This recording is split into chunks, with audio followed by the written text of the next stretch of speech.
جبلتنا نجاين كردية برجاف اف ام دم باش تماشاوان هجا کومین اسلامی چکدار ایرشی گنده کوباکا یا گریدای بنافچای مبادات کن و هفت ولاتی کرد گرن و دبن جیه کی ندیار. کومین اسلامی چکدار ایرشی مال ولاتیان لگنده حیات یا گریدای بنافچای مبادا و لعف نیت کن و درین مالات شکینن هر وها فیشکانجی به رنگی که هریم کی داویجن. لنافچای راجو العفرین کومین اسلامی چکدار خورته بناو یونس اسماعیل گنده پنیرکو یه گریدای بنافچای راجو و درافین و آریشتی لمالبات آوید کن و داخواز $5,000 کنج بو سربسپردان آوید.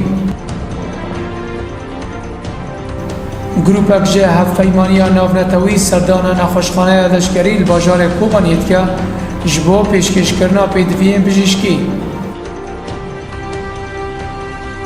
خلک بازار شدادی گریدای به پاریزگاه حسکه و ترمه خورده بناو فادی حوسش دبینن پشتی که 4 روزا مندایی بو و تا آگاهی سروی تنبو. لگوری روانگاه سوری یا مافین مروان هیزین رژیم سوری ده 5 ماهین داویده 50,000 سربازی وردگرن و تومارد کن که پرانیا واجی جباشوی سوریه نه.